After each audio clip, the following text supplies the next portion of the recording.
नमस्कार, मैं हुमायूं सिंह और आप देख रहे हैं नेक्स्ट 9 न्यूज। उत्तर प्रदेश में इस बार मायावती को बड़ा झटका लगा। जी हां, आपको बता दें 432 सीटों पर प्रत्याशी उतारती है, लेकिन एक भी सीट पर जीत नहीं दर्ज कर पाती। लेकिन उसके बहुत सारे ऐसे कारण हैं कि मायावती ने कहीं ना कहीं पुरानी स्ट्रेटेजी के थ्रू ही इस बार का लोकसभा चुनाव साधना चाहा और कहीं कहीं ऐसे राज्य हैं जहां पर वो प्रत्याशी तो उतारती हैं, लेकिन उतारने के बाद भूल जाती हैं कि उन्होंने प्रत्याशी भी उतारे, और यही कारण रहा है कि मायावती की हार का। जी हाँ, आपको बता दें दिल्ली जैसे राज्य में वो 7 लोकसभा सीटों पर अपने प्रत्याशी उतारती हैं, जिसमें बड़े बड़े नाम हैं। सब ऐसे कैंडिडेट्स जो चुनती हैं, कहीं ना कहीं इस बात को देखकर लगता है कि मायावती भले ही चुनाव ना जीत पाए, लेकिन समीकरण जरूर बदलते हुए नजर आएंगे। लेकिन उनके जो प्रत्याशी होते हैं वो भी किसी भी तरीके की जनसभा रैली नहीं करते हैं, और इसका खामियाजा कहीं ना कहीं मायावती को झेलना पड़ सकता है। और वो ये बात खुलकर कह देती है कि इस बार जो मायावती की हार हुई है इतनी सारी सीटों पर, उसके जो कहीं ना कहीं सबसे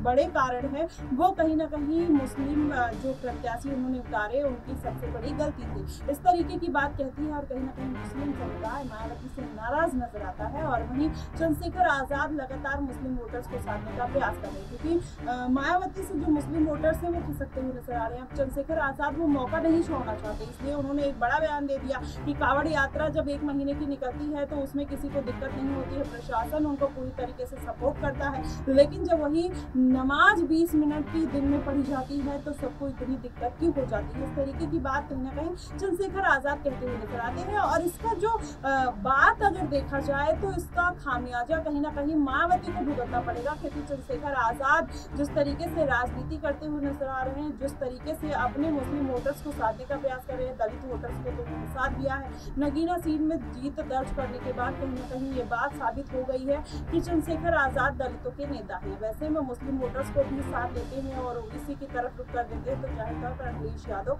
और मायावती दोनों का खेल खराब हो सकता है। वहीं अगर बात कर लिया जाए आकाश आनंद की, आकाश आनंद भी जब से पार्टी में एंट्री करते हैं तब से ऐसा कुछ बड़ा नहीं करते हुए दिखाई दे रहे हैं कि जिससे मायावती को कोई बड़ा रिलैक्स मिलता हुआ नजर आए या जनता का जनाधार उनसे फिर से जुड़ता हुआ नजर आए। इस तरीके की तमाम बातें कहीं ना कहीं अब मायावती के खिलाफ जाती हुई नजर आ रही है। चंद्रशेखर आजाद लगातार परचम लहराते हुए नजर आ रहे हैं। देखना दिलचस्प होगा कि आखिरकार मायावती थक हार कर आकाश को आजाद के पास गठबंधन के लिए भेजती हैं, या फिर खुद से बात करते हुए नजर आती हैं, या अखिलेश यादव के साथ गठबंधन करते हुए नजर आती हैं। ये आने वाले दिनों में पता चल जाएगा। फिलहाल आपका क्या कुछ कहना है कि गठबंधन मायावती के लिए कितना जरूरी है, आप हमें कमेंट बॉक्स में जरूर बताइएगा। फिलहाल के लिए बस इतना ही। देश और दुनिया की तमाम खबरों के लिए हमारे साथ बने रहिएगा।